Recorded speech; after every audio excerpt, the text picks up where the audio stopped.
As parents, we all want our children to feel confident in math. But sometimes it can feel confusing when different methods are taught by different teachers, different schools, or even tuition centers. But here's the key message. If your child understands the concept, they can use any method that makes sense to them. Our goal is to help them build strong foundation so they can stay confident and flexible no matter how the question is asked. In this short session, let's explore why the key is not about which method is the best or which method is being taught, but whether your child truly understands the concept. Now, I hear this all the time. My child is learning one method at school, another one at tuition.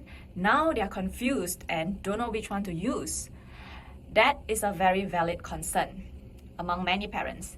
But the truth is, the confusion usually doesn't come from too many methods. It comes from not fully understanding the concepts behind those methods. If your child can grasp the idea or the concept behind the question, they won't be thrown off by many different ways of approaching it. Let's get to the real heart of it. The problem isn't too many methods. As mentioned earlier, the real issue is when your child doesn't fully understand the concept behind the problem. If they only memorize steps without understanding why they are doing them, then of course they will get confused. And when a different method shows up, they can't understand, right? But when the concept is strong, they'll realize, oh, it's the same idea, just explained in a different way. So instead of fearing new methods, they will have the flexibility and confidence to choose what works best for them. Now here's a great example we use with primary 5 or 6 students. A fruit seller had a total of 336 apples and pears. After he sold 1/4 of the apples and 5/8 of the pears, he had an equal number of apples and pears left. Part A, how many apples did he have at first? Part B, how many pears were sold? Now this type of question can be solved in several ways. Again, the most important thing is not about which method is used, but whether your child understands what the question is asking and also what concept is tested. So this concept is testing us on equivalence concept. Now the first method that we can use is to do model drawing. This is used by many schools to teach the concept to the student. Now first of all, we draw 4 units for apples because 1/4 of the apples were being sold. So the total number of units should be 4, and then we shade off 1 unit. So we are left with just 3/4 of the apples, which is also 3 units. And this 3 units is equal to the number of pears left, right? So that means the units for pears left will also be 3 units. And just nice, because 5/8 of the pears were sold, so 3/8 of the pears were left. And this 3 units of apples is equals to 3 units of pears.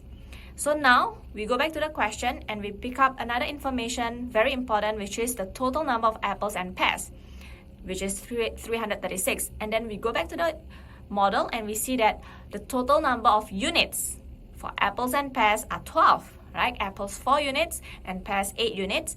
So 12 units, we can equate it to 336. Now, once students arrive at this step, the next step will come intuitively to them. Because after finding 12 units equals to 336, the next one will be just to find 1 unit by taking 336 divided by 12, which is equals to 28. Now we go back to the question and we see what the question is asking, and then we look for how many units is that. So for example, part A, it's asking for how many apples at first. So we just have to look at the total number of apples, which is 4 units. So now after we know that 1 unit is equals to 28, 4 units will be 4 times 28, and that is 112. Then we answer part B. Part B is asking how many pears were left. So the number of units for pears left is 5. We just have to take 5 times 28 equals to 140. That's it for the first method. So as you can see, the first method is very visual, it's clear, and it's effective for many students. The second method that we're going to use will be ratio method. So all we need to do is just jot down whatever information given in the question as a form of ratio. Since we know that 1/4 of the apples were sold, so apples sold, that's 1 unit, and out of total, it's 4. That means left will be 4 minus 1, that's 3 units. And for pairs, likewise, 5, 8 was sold, so 5 units under sold, we can write 5.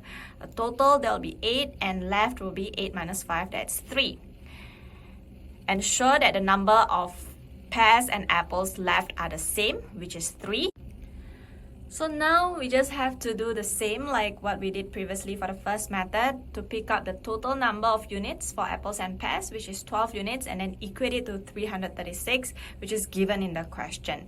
And then subsequently, it follows exactly the same step. Find 1 unit equals to 336 divided by 12, and then we find accordingly to the question asked.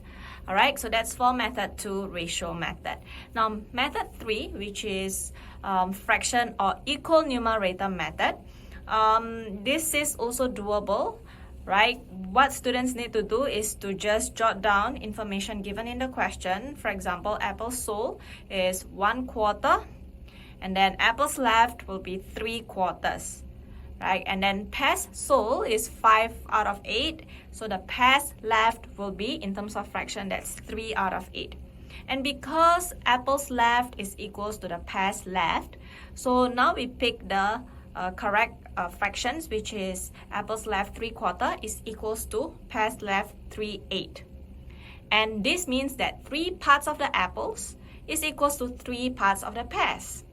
So because the apples was 3 parts out of 4 parts, and 4 parts is a total, and for the pears 3 out of 8, so 3 parts out of 8 as a total parts.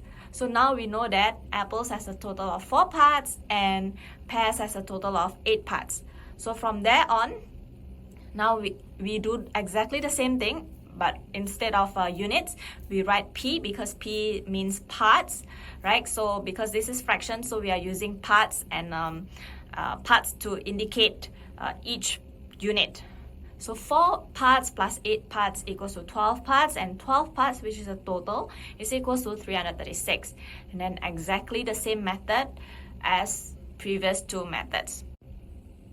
So which method should your child use? The answer is whichever method that helps them understand the best. Not every child thinks the same way. Some love models because it helps them visualize, while some, they hate drawing, but they prefer to deal directly with numbers, so they prefer to use ratio or even fractions. The key is not to restrict your child to just one method. Encourage them to explore, compare, and choose the one that makes the best sense to them. That way, they can develop confidence, flexibility in math, skills that will serve them far beyond primary school. Now, what can you do as a parent? How can you support your child? The first thing you can do is to ask them, do they understand the method? If they answer yes, get them to explain their method to you. If they can teach the method, if they can explain it, that means they understand it. Next, avoid saying this is the only way, or instead say, why does this work? So question them. Encourage understanding over memorization. And remember, just because a method looks unfamiliar doesn't mean it's wrong. Stay curious with your child, and you will help them grow into confident problem solvers. So the most helpful thing you can do is to help them feel empowered rather than confused. Here are some final thoughts for you parents. Understanding the concept means freedom. It means your child can think, not just follow. A strong foundation let them solve any problem with any method. So let's guide our children to focus on clarity and meaning, not memorization. When they understand deeply, they won't be afraid of any new methods. They will embrace them with confidence.